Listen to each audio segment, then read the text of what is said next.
BCB সভাপতি আমিনুল ইসলামের বিরুদ্ধে ম্যাচ ফিক্সিং এর অভিযোগ উঠেছে। এটা কি আসলেই সত্য নাকি ভিত্তিহীন কোনো গুজব? ইতিমধ্যে এই নিয়ে শুরু হয়েছে ক্রিকেট পাড়ায় নানা আলোচনা ও সমালোচনা। চলুন আমরা এই ভিডিওতে বিস্তারিত সঠিক তথ্যটি জেনে নেই।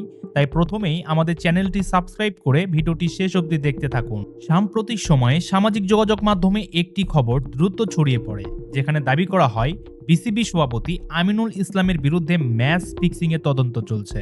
কিন্তু এই খবরকে সম্পূর্ণ ভিত্তিহীন, মিথ্যা এবং বিভ্রান্তিকর বলে জানিয়েছে বাংলাদেশ ক্রিকেট বোর্ড বিসিবি। গতকাল এক সরকারি বিজ্ঞপ্তিতে বিসিবি স্পষ্ট করে জানায় এই ধরনের কোনো তদন্ত চলমান নেই এবং এ বিষয়ে ছড়ানো সব তথ্য মন গড়া ও অসত্য। বিসিবির ইন্টিগ্রিটি ইউনিটের প্রধান অ্যালেক্স মার্শাল নিজেই লিখিত বক্তব্যে বলেন, তিনি আমিনুল ইসলামের বিরুদ্ধে কোনো ফিক্সিং তদন্ত করছেন না। বিসিবির ভাষায় এই গুজব ছড়ানোর মূল উদ্দেশ্য বিসিবির সভাপতির সুনাম ক্ষুণ্ণ করা এবং দেশের ক্রিকেটের বিশ্বাসযোগ্যতা নষ্ট করা। এই ভুয়া তথ্য ছড়ানোর ঘটনায় আইনগত ব্যবস্থা গ্রহণ করেছে বিসিবি। এর অংশ হিসেবে ঢাকা মেট্রোপলিটন পুলিশের মিরপুর থানায় একটি সাধারণ ডায়েরিতে জিডি করা হয়েছে।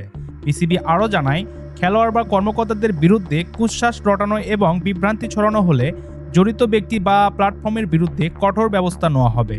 সুতরাং গুজবে কান না দিয়ে নির্ভরযোগ্য তথ্য যাচাই করাই সবচেয়ে গুরুত্বপূর্ণ। সম্মানিত ভিউয়ার্স, ভিডিওটি শেষ করছি। তবে ফিক্সিং এর এই ভিত্তিহীন অভিযোগ সম্পর্কে আপনার যদি কোনো মতামত থাকে তাহলে আপনি ভিডিওর নিচে কমেন্ট করে জানাতে পারেন। সবশেষে আবারও বলছি, আপনি যদি আমাদের চ্যানেলে নতুন হয়ে থাকেন তাহলে আমাদের চ্যানেলটি সাবস্ক্রাইব করে আমাদের সঙ্গেই থাকবেন। ভিডিওটি শেষ অবধি দেখার জন্য ধন্যবাদ।